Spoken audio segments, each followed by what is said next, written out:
महाराज दिवोदास, माँ के 9 रूपों की कथा के प्रथम प्रसंग में अभी तक आपने ये सुना कि किस प्रकार माता सती के देहावसान के पश्चात महादेव अशांत होकर चिरकाल के लिए ध्यान में लीन हो गए, जिसके कारण सृष्टि में भांति भांति के संकट भी उत्पन्न होने लगे थे। और इसी मध्य माता शैलपुत्री के आविर्भाव के पूर्व एक महासंकट विस्फोट होने की प्रतीक्षा में था, जो वज्रंग की पत्नी वारंगी के उदर में पल रहा था।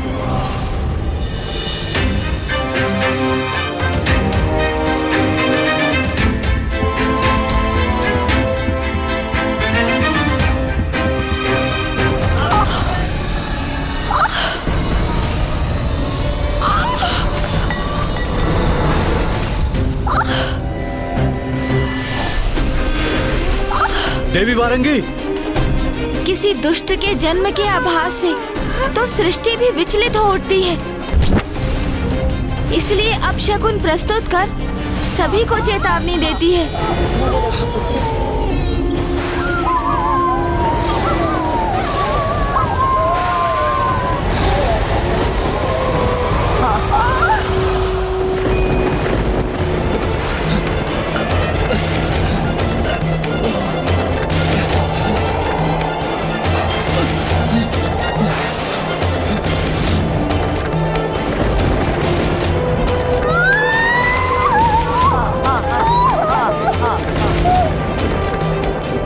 इतने अनिष्टकारी संकेत मेरे पुत्र के रूप में संसार के लिए एक महासंकट जन्म ले रहा है।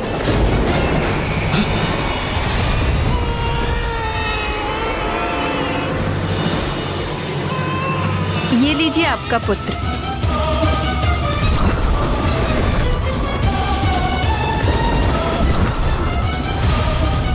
क्षुब्ध वज्रंग को शीघ्र ही ये आभास हो गया कि उसका जन्मा पुत्र वरदान के रूप में अब सृष्टि के लिए एक अभिशाप मात्र था, क्योंकि वो और कोई नहीं, वो वज्रंग का पुत्र तारकासुर था।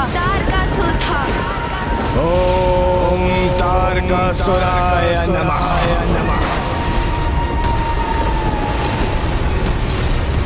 माता शक्ति संसार से लुप्त थी, उसी का दुष्परिणाम था ये, क्योंकि उनके लोप होने से संसार का संतुलन बिगड़ रहा था और जो उत्पन्न हो रहा था वो तो दुष्टता और बुराई का ही प्रतीक था। सृष्टि के लिए महासंकट बनने वाला था वो, इसीलिए माता आदि शक्ति का इस संसार में पुनः आगमन अति आवश्यक हो गया था।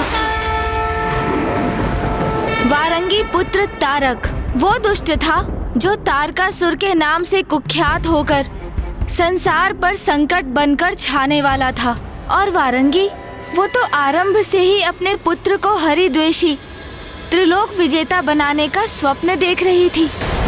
उसने तो अपने पुत्र के हृदय में हिंसा, लोभ, कुटिलता आदि के विचार भर दिए थे।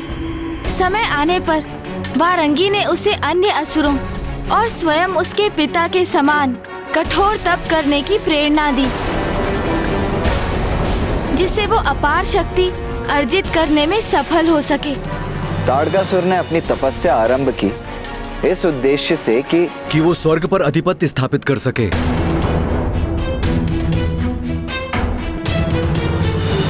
नहीं महाराज, स्वर्ग पर अपना आधिपत्य प्राप्त करना तो उस दुष्ट के लिए तुच्छ सी बात थी। पूर्व के सभी असुरों से भिन्न उसने ब्रह्मदेव से ऐसा वरदान मांग लिया था जो सर्वथा अनूठा था।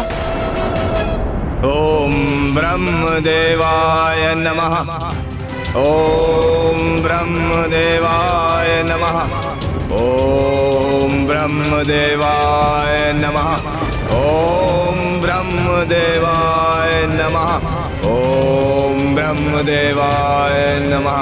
ओम ब्रह्मदेवाय नमः। ओम ब्रह्मदेवाय नमः। ओम ब्रह्मदेवाय नमः। वत्स तारकासुर,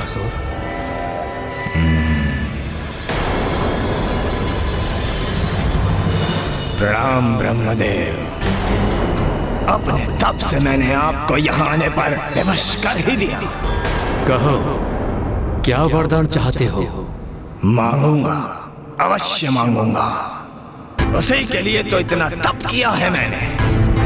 अमरत्व तो आप मुझे प्रदान करेंगे नहीं, कोई बात नहीं, किंतु मैं भी ऐसा वरदान मांगूंगा कि आपके ना चाहते हुए भी आपके दिए हुए वरदान से अमर हो जाऊंगा मैं।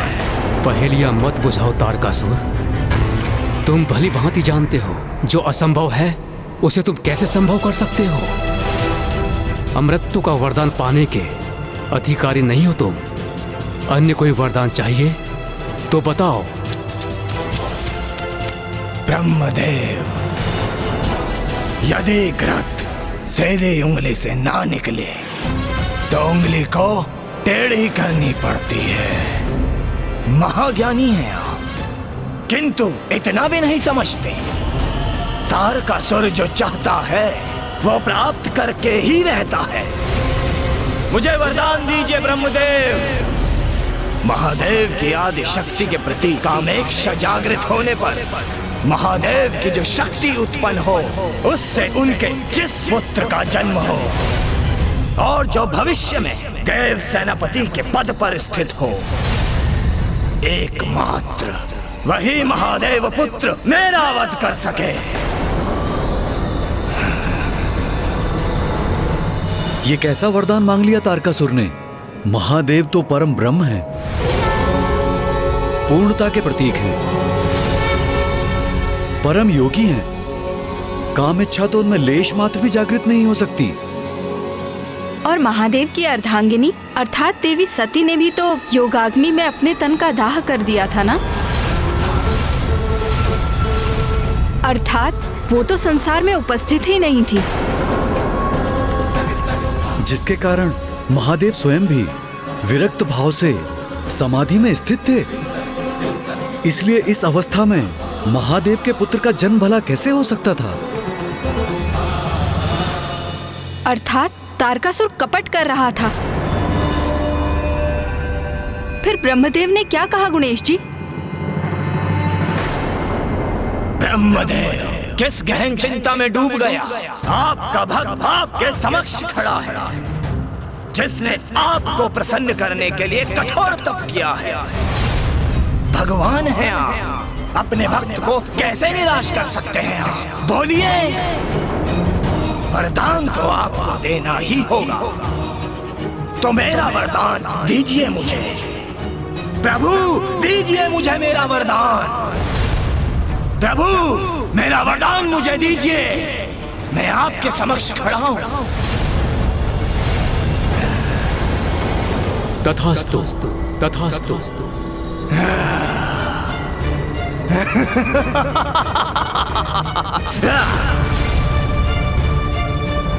प्रणाम ब्रह्मदेव।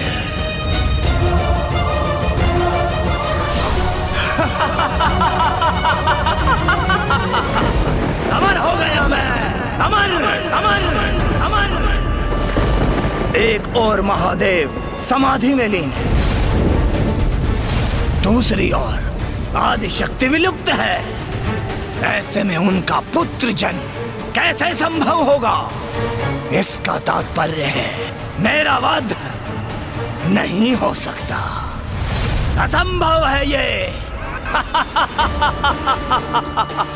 अंत काल तक जीवित रहूंगा मैं, अनंत काल तक, और समस्त ब्रह्मांड में गूंजेगा मेरा ही मंत्र, मेरा ही मंत्र।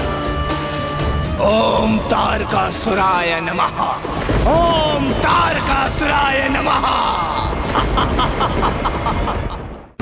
ब्रह्मदेव तारकासुर को वरदान देने के लिए विवश थे, इसीलिए तप के बल पर नहीं अपितु अपनी बुद्धि में उपजे छल से तारकासुर अमृतत्व के निकट पहुंच गया था और उसने वो मांग लिया था जो असंभव था।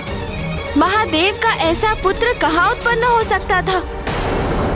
और इसके लिए तो सर्वप्रथम महादेव को उनकी समाधि से बाहर लाना आवश्यक, और ये तो माता आदि शक्ति के अतिरिक्त और किसी के भी द्वारा संभव नहीं था। इसीलिए माता आदि शक्ति ही इस विकट परिस्थिति में हस्तक्षेप कर इस समस्या का समाधान कर सकती थी। किंतु अभी भी माता संसार से अदृश्य थी। माता की अनुपस्थिति में तो कोई उपाय दिखाई ही नहीं दे रहा था जिससे तारकासुर के संकट से संसार मुक्त हो। तो फिर क्या हुआ गणेश जी? वरदान पाकर तो तारकासुर और भी शक्तिशाली हो गया होगा। तो फिर क्या किया उसने? वही किया उसने जो उसकी माता वारंगी को अपने पुत्र से अपेक्षा थी। संसार पर महासंकट बनकर टूट पड़ा था वो तारकासुर। पृथ्वी लोक और पाताल लोक पर विजय प्राप्त कर वो दुष्ट स्वर्ग लोक भी जा पहुंचा। मेरा ये विश्वास कि मेरे भ्राता वज्रंग ने तुम्हें धर्म के मार्ग पर प्रेरित किया होगा, ये बहुत बड़ी भूल थी, बहुत बड़ी भूल। क्योंकि तुम भी पथभ्रष्ट होकर वही भूल कर रहे हो जो बहुत समय पहले तुम्हारे पिता ने की थी। आज से स्वर्ग मेरा हुआ और आज से तुम सभी देवता कारावास में मेरे बंदी बनकर रहोगे। किंतु तारकासुर, तुम्हारे पास सब भी समय है, सुधर जाओ, अपनी भूल को सुधार लो और अपने पिता का अनुसरण करो। भ्राता, भेदभाव करो तुम और भुगतू मैं। जब स्वर्ग में स्थित सभी सुख अकेले भोगते हो, तब क्या तुम्हें अपने असुर भ्राता स्मरण होते हैं? अरे स्वर्ग पर यदि हमारा अधिकार है तो तुम भी पाताल की अकूट संपदा के स्वामी हो। वो संपदा मेरे लिए पर्याप्त होती तो क्या मैं ब्रह्मदेव की घोर तपस्या करके ये वरदान प्राप्त करता? स्वर्ग तो मुझे चाहिए और वो मैं लेकर रहूंगा। त्रिलोक विजेता बनूंगा मैं। त्रिलोक सब मेरे अधीन होंगे और सर्वत्र गूंजेगा मेरा मंत्र, ओम तारकासुराय नमः, ओम तारकासुराय नमः। इसकी इतनी उद्दंड था, ये भी अपने पिता के समान सुपथ से भटक चुका है। देवगण, आप सभी यहीं प्रतीक्षा कीजिए, मैं अभी इस दुष्ट को उचित पाठ सिखा कर आता हूं।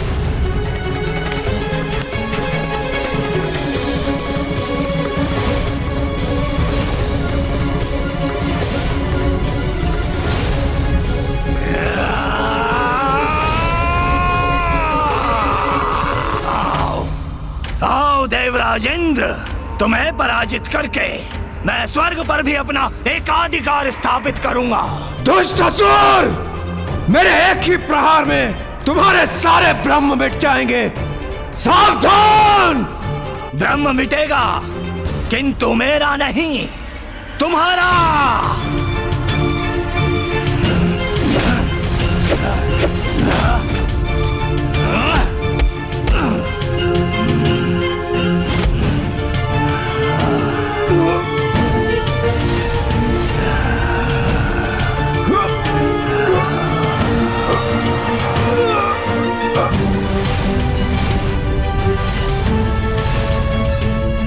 ये क्या? इसने तो देवराज को भी भुजा में जकड़कर ऊपर उठा लिया। इंद्रदेव का ऐसा अपमान कदापि सहन नहीं करेंगे हम।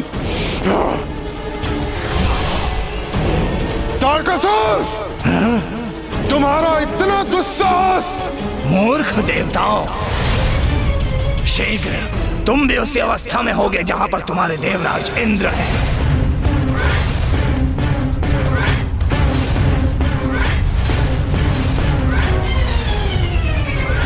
तुम सभी देवताओं एकत्रित होकर भी आ जाओ तो मुझे कोई क्षति नहीं पहुंचा सकते,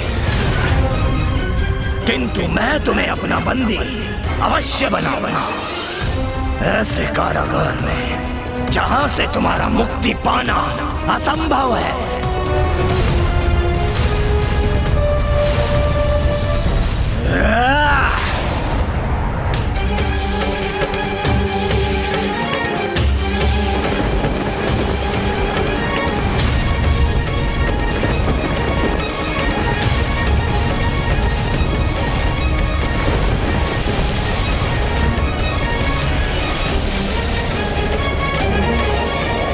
ये कैसे प्रवेश द्वार है जिन्हें ये नियंत्रित कर रहा? कुछ भी हो, हमें आक्रमण तो करना ही होगा।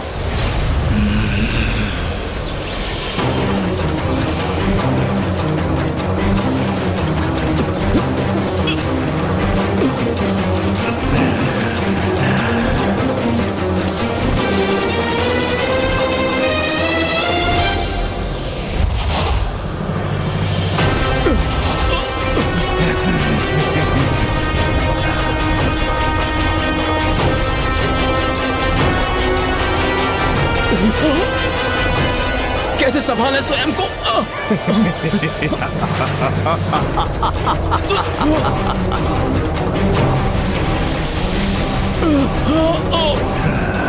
इस प्रकार तो सूर्यदेव, वायुदेव, वरुणदेव और अग्निदेव इस संसार से लुप्त हो जाएंगे, और यदि ऐसा हुआ तो इस संपूर्ण सृष्टि का सर्वनाश हो जाएगा। इंद्रदेव, इन देवताओं के साथ सृष्टि की रक्षा तुम्हारे निर्णय पर टिकी है।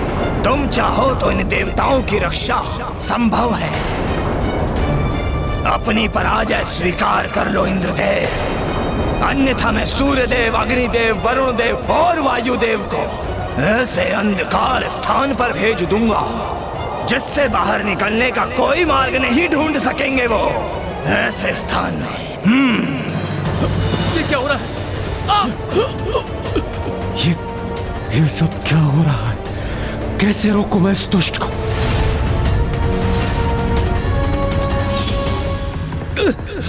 पानी नहीं है, प्रभु, ये क्या हो रहा है? ये क्या हो रहा है? नष्ट हो जाएंगे, मेरी सांसें लुप्त हो रही है प्रभु। देखो इंद्रदेव, वायुदेव और वरुणदेव के लुप्त होने का प्रभाव तो होने भी लगा है। धीरे धीरे सूर्यदेव भी ऐसे ही लुप्त हो जाएंगे, और यदि एक बार वो अदृश्य हुए तो सृष्टि अंधकार में डूब जाएगी, और वो तो बस आरंभ होगा। देवताओं के लुप्त होने के परिणाम स्वरूप उनके विनाश का शीघ्र ही निर्णय लेना होगा। तुम इस सृष्टि की रक्षा करोगे या ये सर्वनाश होने दोगे? बताओ। नहीं इंद्रदेव, पराजय स्वीकार मत कीजिएगा। नहीं, कदापि नहीं, कदापि नहीं दुष्ट।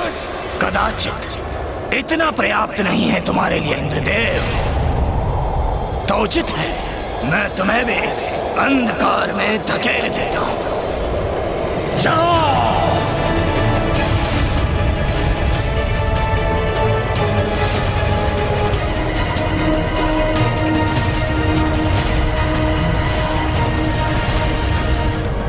तुम कुछ भी कर लो तारकासुर, हम पराजय कदापि स्वीकार नहीं करेंगे, कदापि नहीं। तो कदाचित मुझे कुछ ऐसा करना होगा जिसे तुम सहन ही न कर सको।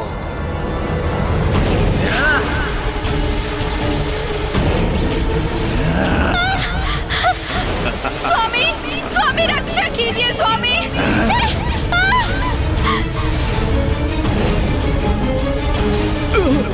वायुदेव रक्षा कीजिए।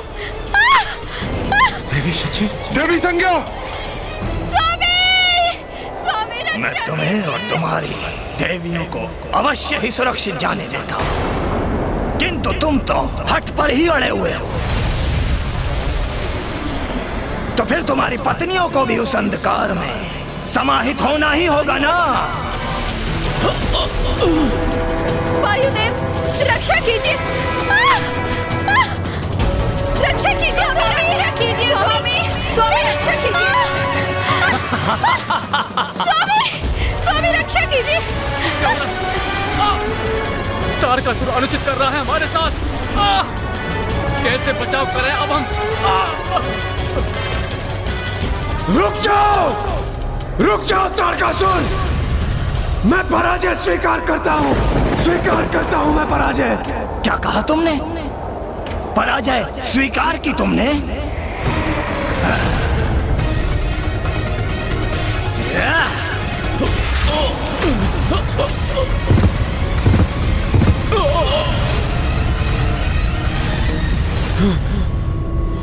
इंद्रदेव, मेरी शक्ति का प्रदर्शन। त्रिलोक विजेता तारकासुर हूं मैं, तारकासुर हूं मैं, तारकासुर हूं मैं। मेरी एक बात का स्मरण रखना इंद्रदेव, आज के बाद मेरी तुलना मेरे पिता से भूल कर भी मत करना।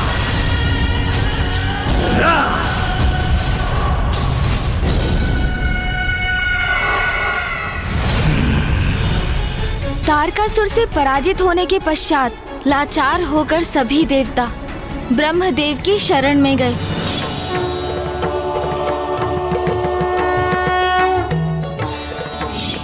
ब्रह्मदेव के पास देवताओं के प्रश्नों के कोई ना कोई उत्तर और इस संकट के निवारण का कोई ना कोई उपाय अवश्य रहा होगा, है ना गणेश जी? क्योंकि उन्होंने ही तो तारकासुर को वरदान दिया था। मात्र ईश्वर से ही सभी प्रश्नों के हल की अपेक्षा करना उचित नहीं। हमें स्वयं भी प्रयास करने चाहिए। क्योंकि महाराज, यदि ईश्वर का अपने भक्त के प्रति दायित्व है, तो क्या भक्त का उनके प्रति दायित्व नहीं? अवश्य, भक्त का भी ईश्वर के प्रति बहुत बड़ा दायित्व है। तो आप ये बताइए महाराज, यदि किसी भक्त को ज्ञात हो कि उसको प्राप्त वरदान के कारण कहीं किसी प्रकार का अनिष्ट हो रहा है, तो क्या ये भक्त का दायित्व नहीं कि वो उस अनिष्ट को होने से रोकने के लिए अथवा उस स्थिति में सुधार लाने के लिए समस्त प्रयास करे? आशा है आप भी शीघ्र ही समझ जाएंगे राजा दिव्यदास कि आप भी उन्हीं भक्तों में से एक हैं जिन्होंने अज्ञानतावश भगवान द्वारा प्राप्त वरदान का उचित उपयोग नहीं किया, और आपकी काशी में राज इच्छा के कारण ही एक बहुत विकट समस्या उत्पन्न हो गई है। अवश्य, उन्हें ऐसा अवश्य करना चाहिए, ये तो भक्त का कर्तव्य है। किंतु माता, भगवान में प्रबल आस्था रखने वाले महान से महानतम ऋषि मुनि, यहाँ तक कि महान धर्मनिष्ठ राजा तक इस सत्य को समझने में असमर्थ हो जाते हैं। तो हम तारकासुर जैसे असुर से और क्या अपेक्षा रख सकते थे? इसीलिए आपके प्रश्न का उत्तर है नहीं। ब्रह्मदेव ने ना तो देवताओं के प्रश्नों का उत्तर दिया, ना ही उनके संकट निवारण का कोई उपाय।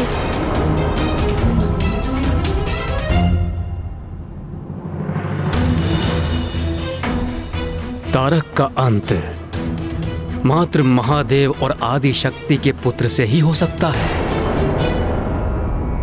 क्योंकि देवी आदि शक्ति ही महादेव में काम इच्छा जागृत करने में सक्षम है। फिर तो हमारे समक्ष कोई भी चारा नहीं, क्योंकि माता आदि शक्ति ने महादेव से देवी सती के रूप में विवाह किया था, किंतु फिर उन्होंने अपने देह का भी परित्याग कर दिया था। और ऐसे में माता आदि शक्ति महादेव से पत्नी रूप में कैसे मिल सकेंगी? और जब तक प्रत्यक्ष रूप लेकर माता आदि शक्ति महादेव के समक्ष नहीं जाती, तब तक महादेव और माता आदि शक्ति की संयुक्त शक्ति से पुत्र का जन्म भी नहीं होगा। तो फिर अब हमारी रक्षा कोई नहीं कर सकता। मां आदि शक्ति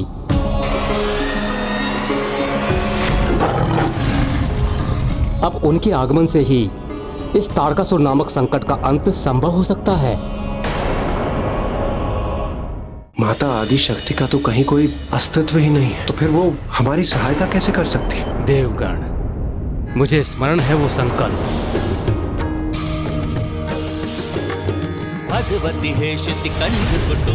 मुझे क्षमा कर दीजिए इस देह में और इस रूप में जिसमें मैंने आपको अपार कष्ट दिया।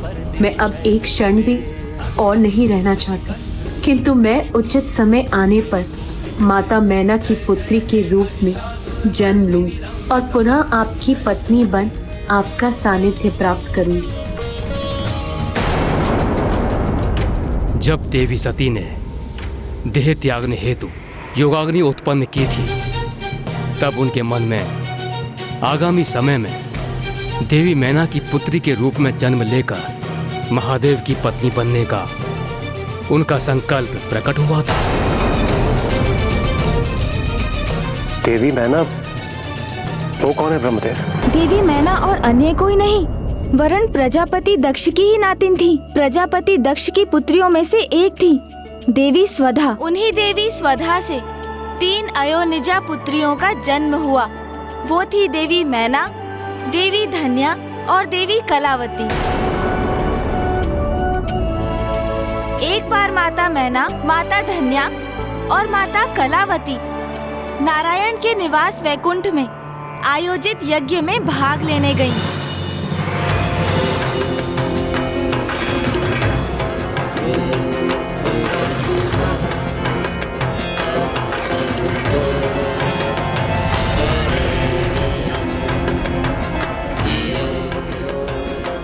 आप सभी देवताओं को हमारा प्रणाम।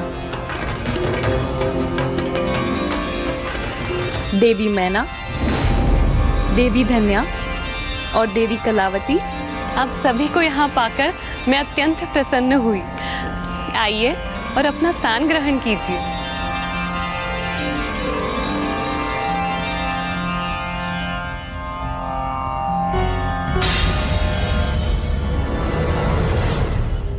नारायण के उस महायज्ञ में सभी देवी देवता भी उपस्थित थे। तभी वहाँ बाल ऋषि सनकादिक कुमारों का अर्थात ऋषि सनक, सनातन और शौनक का आगमन हुआ।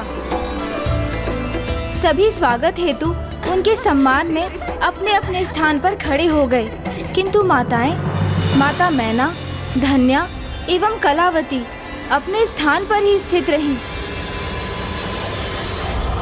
उनके द्वारा अपनी ऐसी अवमानना से चकित ऋषिवर उन्हें दंडित करने पर बाध्य हो गए, क्योंकि ऋषियों का अपमान दंडनीय अपराध है।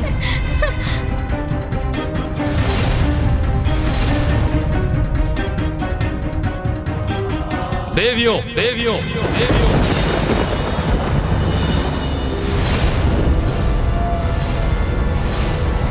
तुम तीनों देवियों ने हमारा अपमान किया है और मनुष्य की भांति अपने अहंकार का परिचय दिया है। इसीलिए तुम्हें पृथ्वी लोक में मनुष्य योनि में जन्म लेना होगा।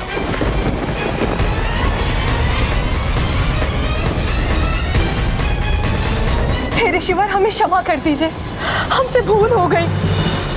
आपका अपमान करने का आशय कदापि न था हमारा। हम तीनों तो अपने परस्पर संवाद में ऐसा लीन हुए कि आपके आने का आभास ही न हो पाया। हाँ ऋषिवर, हमें क्षमा कर दीजिए।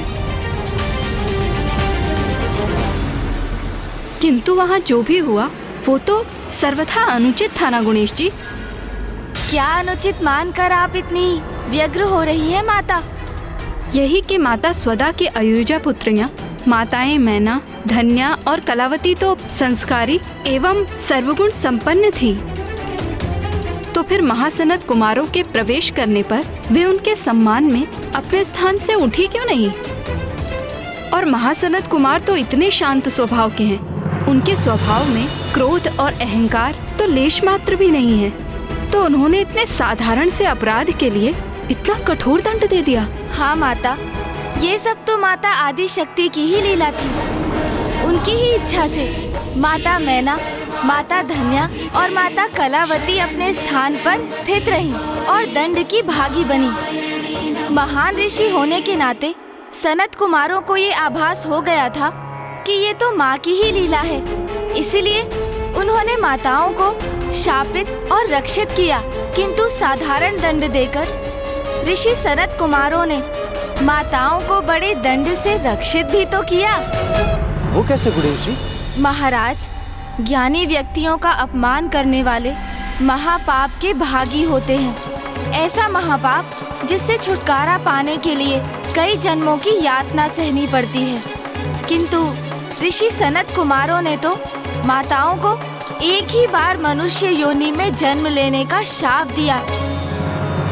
इसलिए वो शाप नहीं, शापानुग्रह था, जिसमें शाप निहित एक बहुत सुंदर वरदान भी था। वरदान? कैसा वरदान? देवी मैना, आप मनुष्य योनि में जन्म लेकर नारायण के अंश हिमावन से विवाह करेंगी और स्वयं माता आदि शक्ति देवी पार्वती के रूप में आपकी पुत्री होंगी। देवी पार्वती की माता बनने के पुण्य के कारण आपको जीवन काल के उपरांत 6 शरीर कैलाश में प्रवेश प्राप्त होगा। धन्यवाद ऋषिवर। गणेश जी, धन्य ईश्वर की लीला जो शाप अथवा दंड को भी कभी कभी वरदान के रूप में परिवर्तित कर देते हैं। आप में भी परिवर्तन आएगा राजा देवोदास। माता की उन्हीं कथाओं के श्रवण से और उन्हीं की लीला से आपको ये भी ज्ञात होगा कि कैसे अब आपके जीवन में मात्र 10 दिवस ही शेष रह गए हैं, किंतु इन्हीं 10 दिवसों में आप जीवन के उस सत्य से अवगत भी होंगे जिनके विषय में अब तक आपको ज्ञान नहीं था।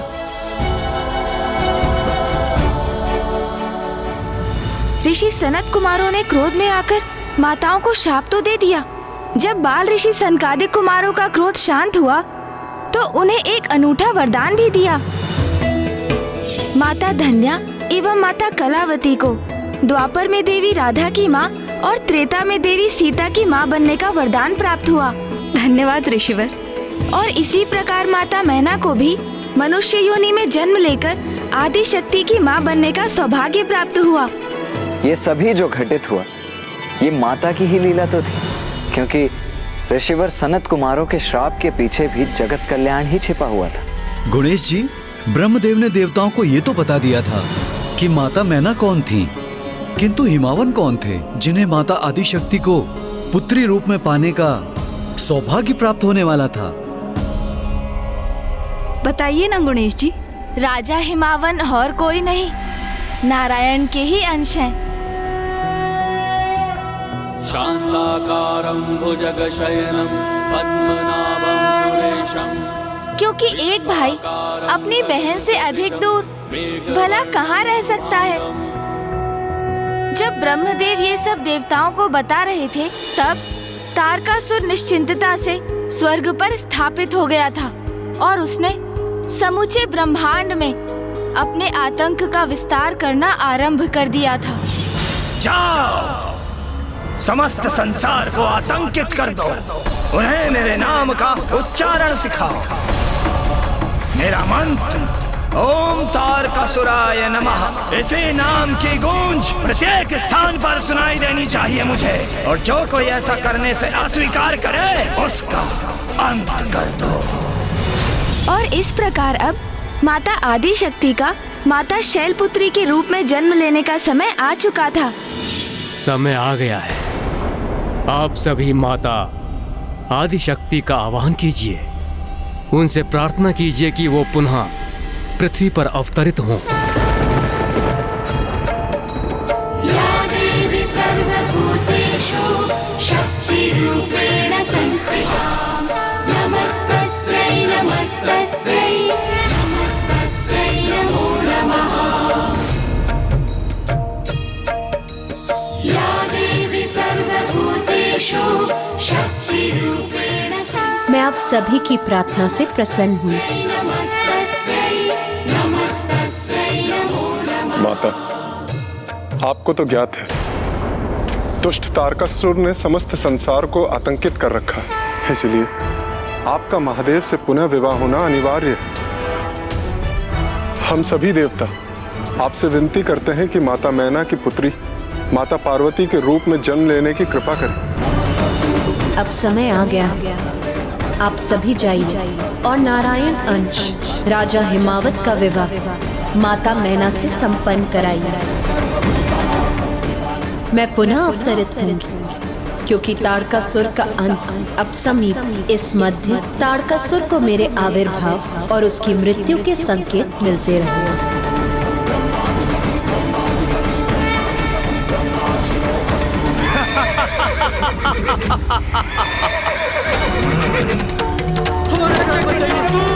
इन्हें भी तो मेरे होने का आभास होना चाहिए।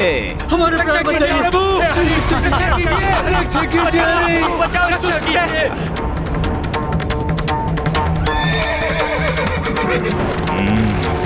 इस इसमें मुझे आनंद भी तो आएगा।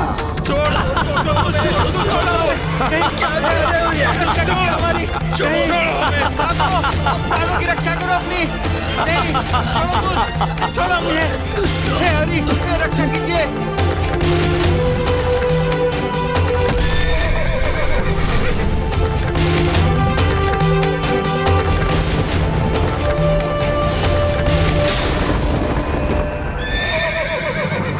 कौन है तू?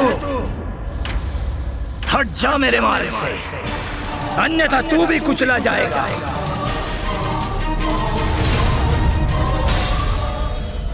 इतना दुस्साहस! तूने मेरे आदेश को भी अनसुना कर दिया। मैं तुझे अपने रथ के नीचे कुचल देता हूं, तब तुम्हें मेरी शक्ति का भान होगा। या? चलो।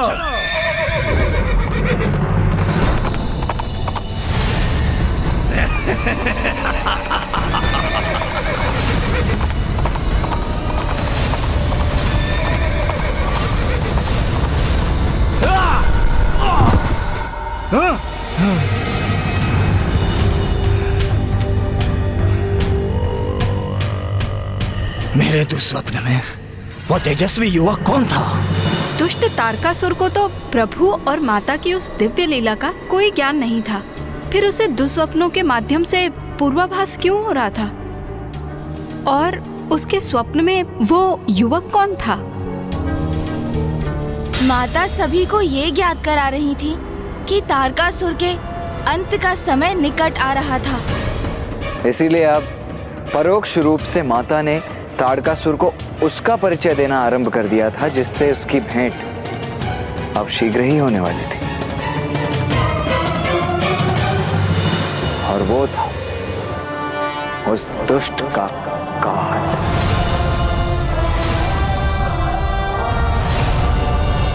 माता आदिशक्ति ने तारकासुर को उसके भयावह भविष्य की चेतावनी देना आरंभ कर दिया था। वो उस दुस्वप्न से अवश्य प्रभावित हुआ माता, किंतु क्या गुणेश जी? महाराज, कभी कभी व्यक्ति की अज्ञानता उसे संकट रहित होने का आभास कराती है।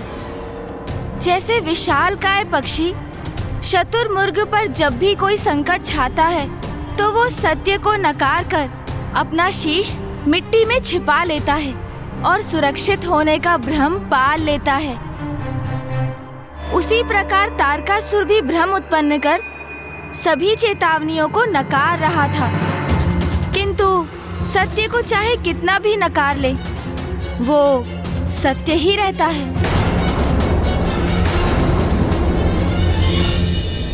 नाथ, क्या हुआ नाथ? आपने कोई दुस्वप्न देखा? दुस्वप्न? तारकासुर हूं मैं लावण्या, ये कभी मत भूलना। मुझे कोई दुस्वप्न नहीं आते, अपितु मैं अन्य सभी के लिए दुस्वप्न हूँ। स्वामी की निद्रा भंग क्यों हुई और वो इतने आवेशित क्यों हैं? ये राजभवन, इसमें अभी भी देवताओं की गंध आती है मुझे। अवश्य ही कोई माया छोड़ कर गए हैं वो पीछे, इसीलिए तो इतना अप्रिय है यह स्थान मुझे। वैसे भी किसी अन्य की वस्तु को अपनाना तारकासुर को शोभा नहीं देता, इसलिए मैं इस स्वर्ग में एक नवीन राजभवन का निर्माण करूंगा और यहाँ से देवताओं का प्रत्येक चिन्ह मिटा दूंगा।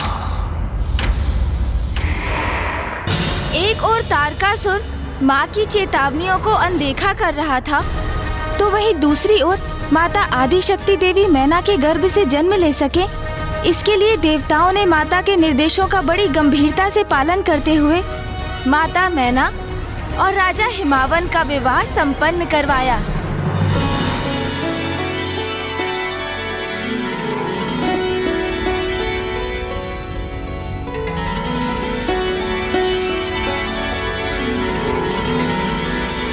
जहाँ माता मैना और हिमावन जी सुखमय दाम्पत्य जीवन व्यतीत करने लगे, वहीं तारकासुर देवताओं के प्रत्येक चिन्ह तक को मिटाने के लिए आतुर था।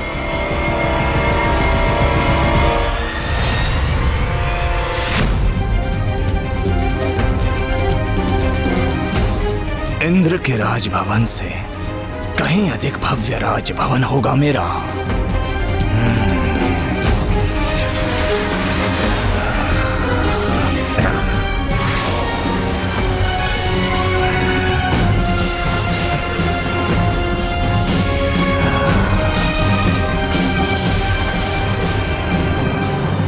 देवताओं का राजभवन नहीं चाहिए मुझे। मैं स्वयं अपना नगर बसाऊंगा यहाँ, स्वर्ग में भी और अन्य सभी लोकों में भी। उचित है। उचित है। सर्वथा उचित है। असुरराज तारकासुर की जय। असुरराज तारकासुर की जय।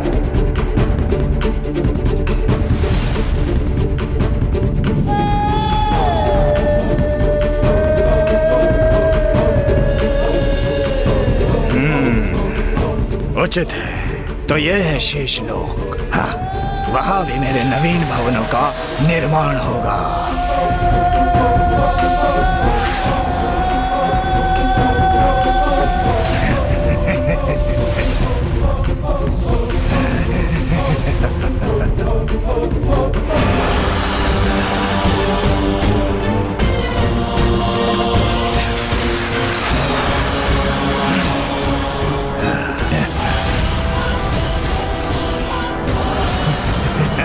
असुरराज तारकासुर की जय। असुरराज तारकासुर की जय। असुरराज तारकासुर की जय।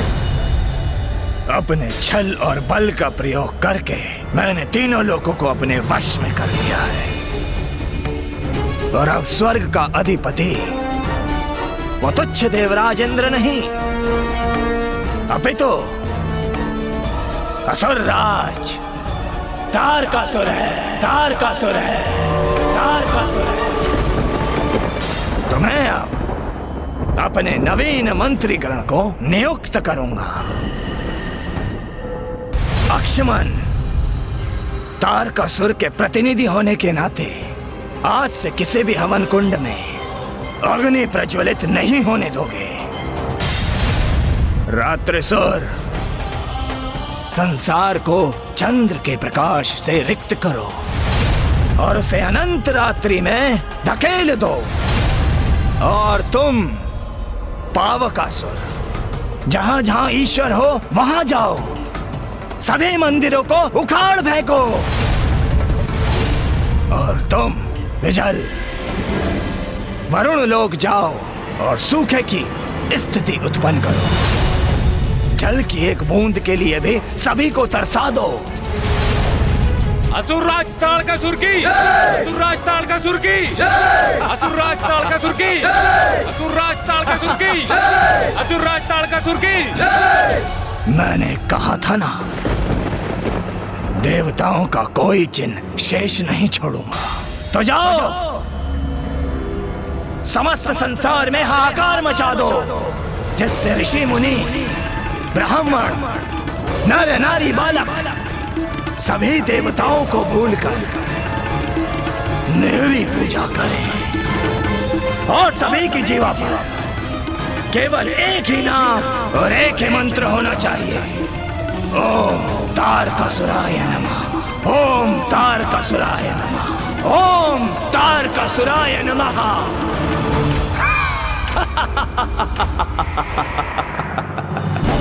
माँ ही प्रकृति है, माँ ही शक्ति है। इस समय मात्र शिव ही शक्ति से विलग नहीं थे, वरन सृष्टि भी इस समय शक्ति से रिक्त थी। और इसी शक्ति की अनुपस्थिति के कारण पाप और अधर्म का बोलबाला था, जिसे माँ की शक्ति ही रोक सकती थी। तारकासुर और उसके कुटिल मंत्रियों के द्वारा एक निरंकुश और दमनकारी सत्ता स्थापित करने में अधिक समय नहीं लगा।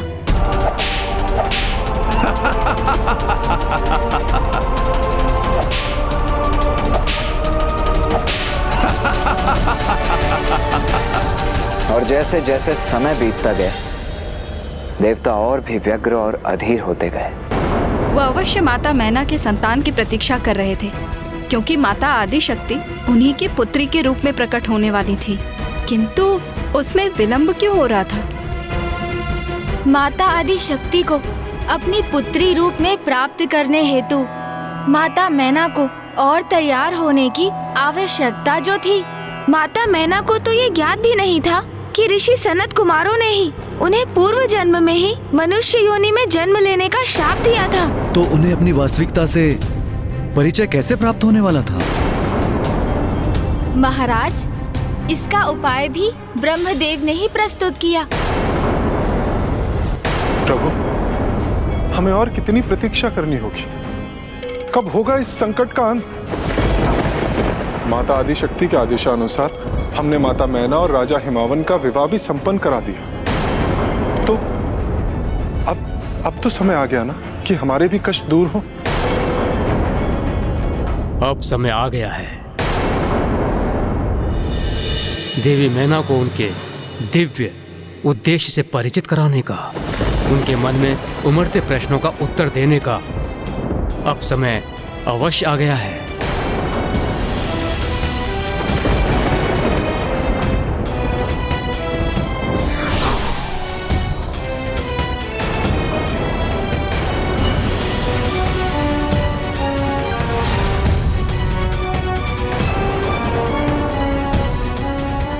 एक दिव्य ऋषि का रूप धारण कर ब्रह्मदेव राजा हिमावन के राजभवन में पहुंच गए। माता मैना को ये ज्ञात नहीं था कि वास्तव में वो कौन है, किंतु फिर भी उनकी दिव्यता के आभास से वो अनभिज्ञ नहीं रह सकी। कितने दिव्य हैं ये ऋषिवर, इनका प्रभाव मंडल, इनके मुख और व्यक्तित्व का तेज कितना अद्भुत है। इन्हें देखकर मुझे ऐसा आभास हो रहा है जैसे मेरा इनसे पूर्व का कोई परिचय है। पुत्री मैना के मन में उठा विचार सर्वथा उचित है। मेरी पौत्री देवी सुधा की पुत्री होने के नाते ये मेरी प्रपोत्री है। देवी मैना, ये ऋषिवर विश्वराज अपने यात्रा के मध्य हमारे राजभवन में हमें आशीष देने पधारे हैं। प्रणाम ऋषिवर। सौभाग्यवती भवा। क्या हुआ पुत्री? प्रतीत होता है किसी बात को लेकर तुम अत्यधिक व्याकुल हो।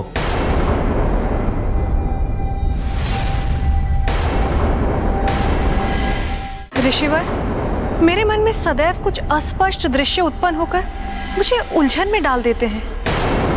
ऐसा प्रतीत होता है मानो ये दृश्य किसी पूर्वकाल की पुनरावृत्ति है, किंतु मुझे स्पष्ट कुछ भी स्मरण नहीं होता। ऋषिवर, मुझे बताइए देवी, आपको इन दृश्यों में क्या दिखाई देता है? एक यज्ञ, 3 युवतियां, यज्ञ वेदी पर स्थित 4 दिव्य प्रकाश पुंज, फिर वहां बाल ऋषियों का आगमन और फिर एक दिव्य लाल प्रकाश मुझे संकेत देकर स्वयं की ओर बुलाते हुए और प्रेरित करते हुए दिखाई देता है। और उसके उपरांत एक प्रबल इच्छा का आभास होता है मुझे। कैसी प्रबल इच्छा? एक पुत्री प्राप्त करने की इच्छा। इसमें व्याकुल होने का क्या कारण है? ऋषिवर, स्वयं माँ आदि शक्ति ही मेरी पुत्री बने, मेरे मन में ऐसी इच्छा जागृत होती है। देवी मैना, ये आप क्या कह रही है?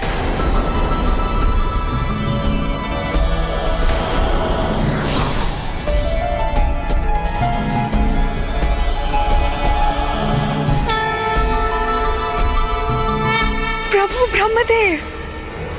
पुत्री मैना, जो लाल दिव्य प्रकाश तुम्हें दिखता है वो स्वयं माता आदि शक्ति है। आपकी प्रबल इच्छा अवश्य सत्य होगी, किंतु आपको माता आदि शक्ति का पूजन करना होगा। इस प्रकार आप माता आदि शक्ति की कृपा के योग्य बनेंगी। ब्रह्मदेव आपका कोटि कोटि धन्यवाद। आपने हमारा मार्गदर्शन किया, हम कृतार्थ हुए प्रभु। मैं पूर्ण निष्ठा से आपके कहे प्रत्येक शब्द का पालन करूंगी। कल्याण हो। किंतु गुणेश जी, ऋषिवर सनत कुमारों के शाप के कारण माता आदिशक्ति को पुत्री रूप में प्राप्त करना तो माता मैना की नियति थी, तो फिर उन्हें पूजन और व्रत करने की क्या आवश्यकता थी? आप सर्वथा उचित कह रही हैं माता, किंतु अभी माता मैना मनुष्य रूप में थी, इसलिए ब्रह्मदेव के द्वारा सुझाए गए व्रत और पूजन से अभी उन्हें और तैयार होने की आवश्यकता थी। पूर्ण निष्ठा के साथ पूजा जो करनी थी उन्हें, जिसे सुहागन पूजा कहा जाता है, और जो भी दंपति इस पूजा को करते हैं उनकी कन्या के रूप में स्वयं माता आदिशक्ति जन्म लेती हैं। और माता मैना और राजा हिमावन ने पूर्ण निष्ठा से ये व्रत और पूजन आरंभ किया। जहाँ एक ओर माता मैना और राजा हिमावन माता आदिशक्ति की पूजा कर रहे थे, तो वहीं दूसरी ओर देवता और भी व्याकुल हो रहे थे, क्योंकि तारकासुर का आतंक निरंतर बढ़ता ही जा रहा था। ज्ञात नहीं कब माता आदिशक्ति जन्म लेकर अवतरित होगी। कहीं ऐसा ना हो कि ये दुष्ट संसार में पाप की पराकाष्ठा उत्पन्न करते। दिवस, मास और फिर वर्ष बीतते गए, किंतु माता मैना और हिमावन आदिशक्ति की ध्यान पूजा में ही लीन रहे। और फिर एक दिवस उनकी तप साधना से प्रसन्न होकर माता आदिशक्ति ने उन्हें दर्शन दिया।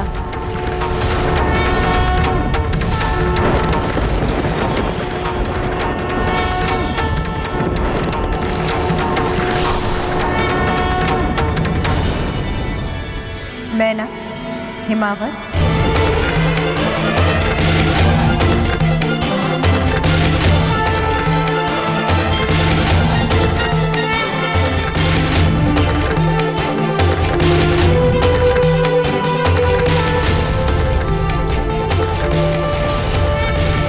देवी मैना के गर्भ से माता आदिशक्ति जन्म लेने वाली थी, इसीलिए ब्रह्मदेव के सुझाव अनुसार माता मैना और हिमावन ने उस सुखमय वरदान को पाने के लिए माता आदिशक्ति की कठोर ध्यान पूजा की, और एक दिवस उनसे प्रसन्न होकर माता ने उन्हें दर्शन दिए। मैना, हिमावन, माता, मैं तुम दोनों की पूजा से प्रसन्न हूँ। कहो, क्या वरदान चाहिए तुम्हें? माता, मुझे आपसे संतान चाहिए, किंतु 4 अवस्थाओं के साथ। कहो पुत्री, क्या है ये 4 अनिवार्य अवस्थाएं? मुझे ऐसी पुत्री चाहिए जो तीनों लोगों के समस्त क्रियाकलापों का निर्धारण करे, जो त्रिदेवियों की मूल उनकी जननी हो, जो संसार के सभी क्रियाकलाप नियंत्रित करने वाली हो, और जो महादेव की पत्नी बनने की अधिकारी हो। ये सभी तो मैं ही हूँ। अर्थात तुमने मुझे ही अपनी पुत्री रूप में प्राप्त करने की आकांक्षा की। मैं तुम्हारी पुत्री बनकर तुम्हारी मनोकामना अवश्य पूर्ण करूंगी।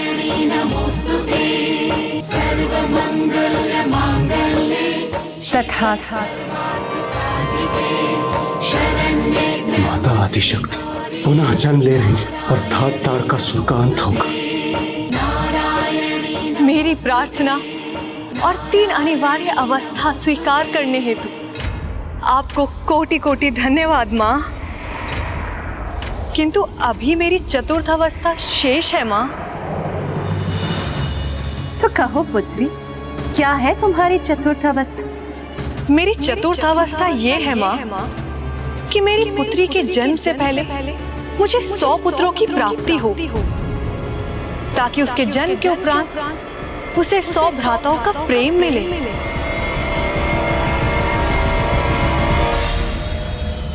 100 भ्राता, किंतु जब तक 100 100 पुत्रों का जन्म होगा बहुत विलंब हो चुका होगा। तब तक तो ये दुष्ट तारकासुर सब कुछ नष्ट कर देगा, सब कुछ। यदि माता ने ये वरदान दे दिया तो माता के जन्म में बहुत समय लग जाएगा। किंतु पुत्री मैना, इस समय 100 पुत्रों का जन्म तो संभव नहीं, क्योंकि मुझे शीघ्र अति शीघ्र जन्म लेना ही होगा। इस समय सृष्टि के बढ़ते अत्याचारों को रोकने, पापियों का संहार करने मेरा शीघ्र आविर्भाव होना आवश्यक हो गया है। मैं तुम्हें 100 पुत्रों के समान एक ही पुत्र प्रदान करूंगी, जिसका नाम मैनाक होगा, और वो स्वर्ण पर्वत का रूप धारण कर अपने दिव्य प्रकाश से दे दिव्यमान होगा। और जब भगवान श्री विष्णु श्री राम का अवतार लेंगे, तब श्री राम का कार्य पूर्ण कर श्री महाबली हनुमान वापस लौट रहे होंगे, तो वो क्षण भर के लिए मैनाक पर्वत पर विश्राम करेंगे। और यही एक क्षण मैनाक पर्वत को सर्वकाल के लिए विख्यात करेगा। शरण्ये त्र्यंबके गौरी नारायणी नमोस्तुते। नारायणी नमोस्तुते। माता आदि शक्ति के शब्दों का पालन करने पर माता को पुत्र रूप में मैनाक की प्राप्ति हुई, और जब स्वयं माता आदि शक्ति के जन्म लेने का समय समीप आया तो उन्होंने तारकासुर को एक और चेतावनी भी दी। अपने घुटनों पर टिक कर झुको मेरे समक्ष और कहो, ओम तारकासुराय नमः। कहो। हम अपने घुटने एकमात्र ईश्वर के समक्ष ही टेकते हैं, उन्हीं के समक्ष हम अपना शीश झुकाते हैं। तुम हमें ऐसा करने के लिए विवश नहीं कर सकते। अरे कितने भक्तों को बंदी बनाकर प्रताड़ित करोगे तुम तारकासुर? संसार के कण कण में ईश्वर के भक्त वास करते हैं। रुको।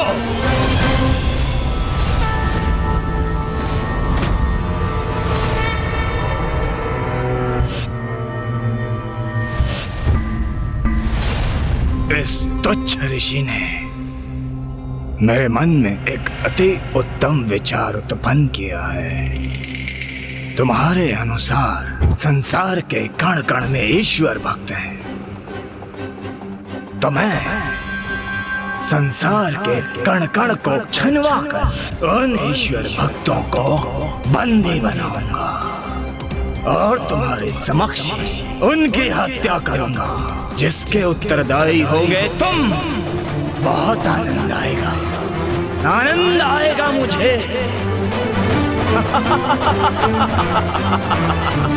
आनंद। छोड़ दो दुष्टों, ईश्वर से डरो। बहुत घमंड है ना तुझे अपने ईश्वर पर। देखते हैं तेरा ईश्वर इस नरसंहार से कैसे रोकता है।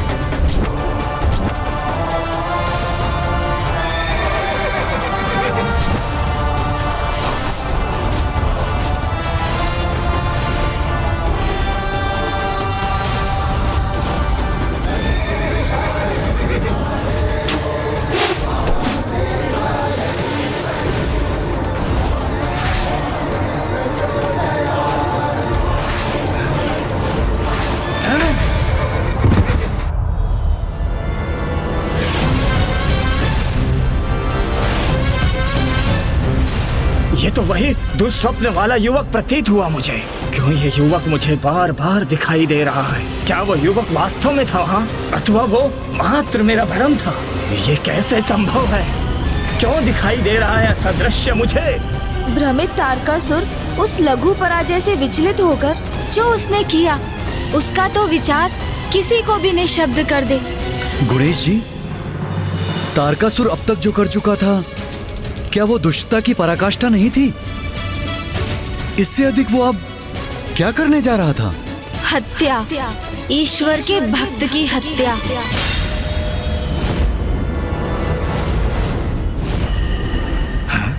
कौन है ये? कैसी माया है जो इसे मेरे समक्ष प्रस्तुत कर रही है और जिसके कारण मैं इतना आतंकित हो रहा हूँ?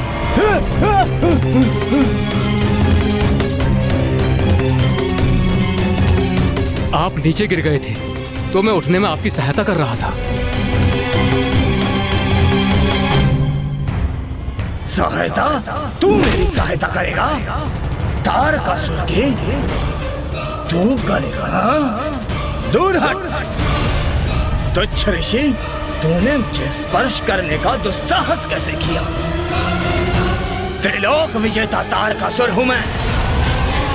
मुझे किसी की सहायता की आवश्यकता नहीं, और तुम्हारे जैसे तुच्छ मायावी और वृद्ध ऋषि की तो कदापि नहीं। मूर्ख समझते हो तुम सब मुझे। सब ज्ञात है मुझे, सब। ये माया तुम ही ने उत्पन्न की है ना? उद्दंड ऋषियों, मेरे साथ मायावी क्रीड़ा कर मुझे दया की दृष्टि से देखने का दुस्साहस कर रहे हो तुम, तो उचित है दंड दूंगा तुम्हें मैं। तुम सभी को मृत्यु दंड दूंगा मैं, मृत्यु दंड दूंगा मैं। सैनिकों, हत्या कर दो इन दुष्ट ऋषि मुनियों की, कोई शेष न रहे। ईश्वर भक्तों का ये सामूहिक हत्याकांड सभी के लिए एक उदाहरण होना चाहिए, और इसके उपरांत कोई मुझसे उद्दंडता करने का साहस नहीं करेगा। देख क्या रहे हो? अंत करो इन सबका।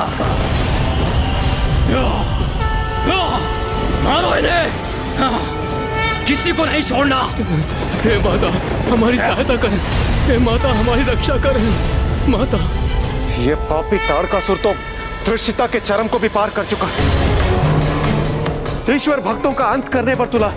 देवराज, मात्र देवी आदि शक्ति उसे ऐसा कदापि नहीं करने देगी। आप सब स्तुति गान कर उनका आह्वान कीजिए।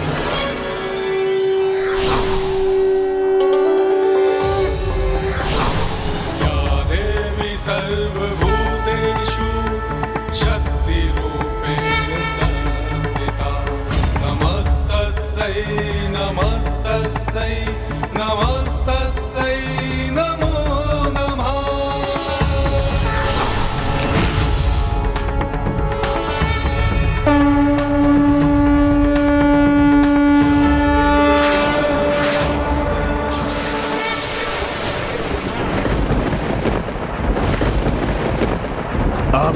सभी को ज्ञात हो जाएगा कि मेरी शक्ति के समक्ष इन मूर्खों की भक्ति नहीं टिक सकती। समस्त संसार देखेगा ये भीषण हत्याकांड। फिर कोई मेरे त्रिलोक विजेता तारकासुर के समक्ष शीश उठाने का साहस नहीं करेगा।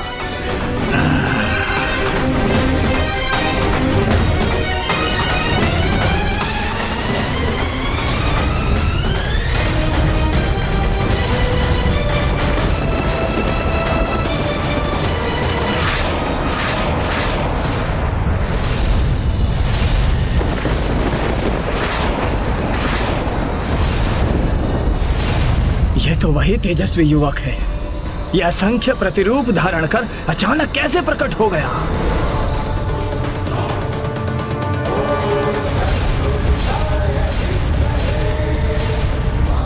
तारकासुर, तुम्हें क्या प्रतीत हुआ? तुम ऐसे ही निरंतर अत्याचार करते रहोगे और माता आदि शक्ति तुम्हें रोकने के लिए कुछ नहीं करेंगी? तुम कौन हो? कौन हो तुम? तुम कौन हो? काल हूं तुम्हारा। शीघ्र जन्म लेकर तुम्हारा वध करूंगा मैं। असंभव, ये संभव नहीं है। माता आदि शक्ति स्वयं जन्म लेंगी, तभी तो संतान प्राप्ति होगी उन्हें। वो भी शीघ्र होने वाला है। माता आदिशक्ति का जन्म अब शीघ्र होने वाला है।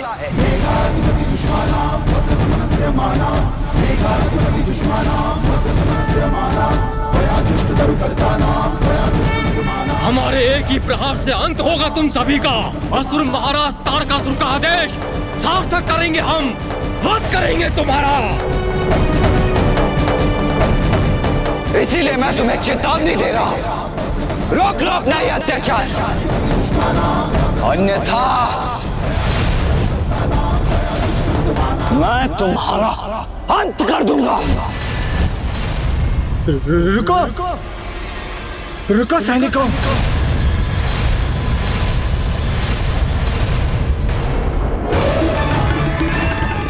इन ब्राह्मण और ऋषियों को छोड़ दो, मुझे मेरी अरे अपने महाराज की रक्षा करो, रक्षा करो, रक्षा, मुझे घेर लो। असुर महाराज की रक्षा करें, किंतु किससे? यहाँ तो कोई शत्रु है ही नहीं।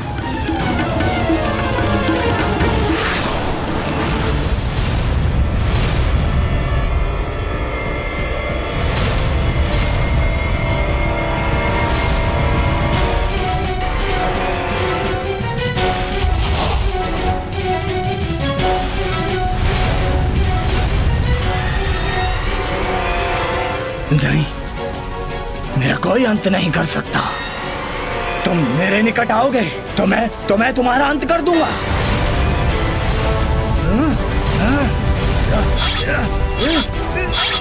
ये असुर महाराज तारकासुर को क्या हो गया है? व्यर्थ में अपने खड़ग क्यों चला रहे हैं?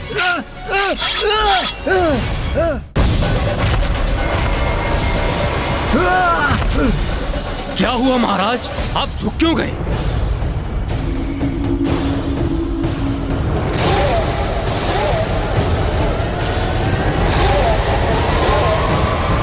तो क्या ये भी मेरा भ्रम ही था, अथवा ये इन दुष्टों की ही कोई माया थी? किसी को नहीं छोड़ूंगा मैं, बंदी बना लो इन्हें। इन ऋषियों और ब्राह्मणों को कारागार में डाल दो, तड़पने दो इन्हें काल कोठरी में, और तब तक मैं इस आदिशक्ति से निपटने का कोई उपाय सोचता हूँ। माता ने ऋषियों और ब्राह्मणों की रक्षा तो कर ली, किंतु अब उन्हें भी आभास हो गया था कि उनका जन्म लेने का उचित समय आ गया है। तो उन्होंने आशीर्वाद स्वरूप माता मैना की कोख को भर दिया, और जैसे ही इसकी सूचना सभी को प्राप्त हुई तो चारों ओर आनंद का वातावरण छा गया। सभी देवी देवता उन शुभ क्षणों के साक्षी बनना चाहते थे और माता आदिशक्ति के जन्म के शुभ अवसर पर भाग लेने के लिए भी तत्पर थे। समय अत्यंत शीघ्रता से बीतता जा रहा था, किंतु उधर स्वर्ग में तारकासुर अपने ही प्रश्नों का उत्तर पाने के लिए व्याकुल होता जा रहा था। अर्थात तारकासुर संकेतों के माध्यम से अनेकों चेतावनियां प्राप्त कर चुका था, और अब वो पल पल इसी चिंता में घुलता जा रहा था, और वो ये भी ज्ञात करना चाहता था कि हिमालय पर्वत पर क्या हो रहा है। क्या उसको प्राप्त हुई वो चेतावनियां सत्य हो सकती थी? क्या माता आदिशक्ति का पुनः जन्म लेना संभव भी था? और जब भी वो इस व्यथा में डूब रहा था, तो एक दिवस देवर्षि नारद ने उसे स्वर्ग में दर्शन दिए। काल हो तुम्हारा, माता आदिशक्ति का जन्म अब शीघ्र होने वाला है, इसीलिए मैं तुम्हें चेतावनी दे रहा हूँ, रोक लो अपना यह अत्याचार, अन्यथा मैं तुम्हारा अंत कर दूंगा। महादेव की आदिशक्ति के प्रति कामेक्षा जागृत होने पर महादेव की जो शक्ति उत्पन्न हो, उससे उनके जिस पुत्र का जन्म हो, एकमात्र वही महादेव पुत्र मेरा वध कर सके। तथास्तु। असंभव, असंभव है ये कैसे हो सकता है? नारायण नारायण।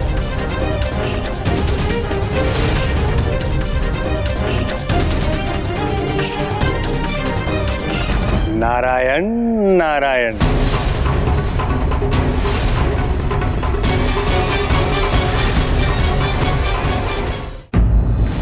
देव ऋषि, मेरी ही राजसभा में मेरे ही शत्रु के नाम का उच्चारण करते हुए आपको तनिक भी लज्जा नहीं आई? आपका होना क्रोधित भी है उचित। अब आपके राजभवन में हूँ तो आप ही का नाम जपता हूँ। जय ताड़कासुर, जय ताड़कासुर। वाह, बहुत अच्छे। आपकी निष्ठा इतनी शीघ्र पलट गई। कहाँ हुआ है कुछ मेरी निष्ठा को? मैं तो अभिलाषी हूँ आपकी सेवा करने को। वैसे ऋषि कश्यप मेरे भ्राता है, तो इस नाते तुम मेरे पुत्र समान हुए। किंतु मुझे ऐसा क्यों प्रतीत हो रहा है कि आप यहाँ मेरे साथ कोई छल करने आए हैं? ना ना ना ना ना। यदि आपको मुझ पे शंका है तो मेरे कुछ भी कहने या सुनने का कोई लाभ ही नहीं है तारकासुर।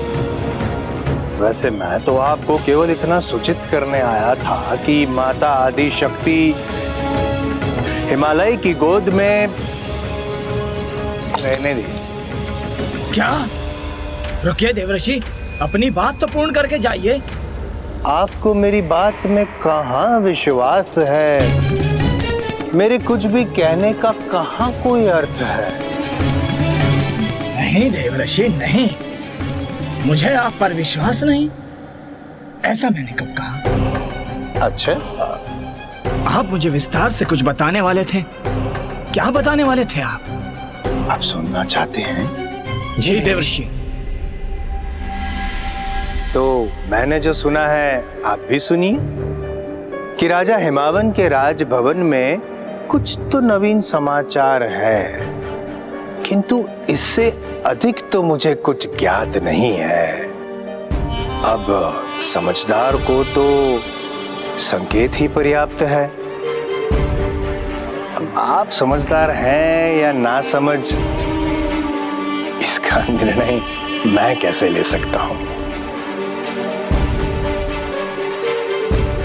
माता आदिशक्ति का जन्म अब शीघ्र होने वाला है। किंतु गुणेश जी, देवर्षि नारद ये सब बातें तारकासुर को क्यों बता रहे थे? देवर्षि नारद तारकासुर का कुछ इस प्रकार मार्गदर्शन कर रहे थे कि वो स्वयं ऐसा कुछ कर बैठे जिससे वो अपनी मृत्यु के मुख में शीघ्र प्रवेश कर जाए। मैं कुछ समझी नहीं। देवर्षि नारद को ये भली भांति ज्ञात था कि तारकासुर माता आदि शक्ति को क्षति पहुंचाने का अवश्य प्रयास करेगा और ऐसा करने से उसके पापों की अति हो जाएगी और उसका अंत और समीप आ जाएगा। किंतु ये उस दुष्ट अज्ञानी को कहाँ ज्ञात था कि ये सब माता के जन्म लेने के पूर्व उनकी ही एक लीला थी जो उन्हें तारकासुर के संहार के लिए रचनी थी।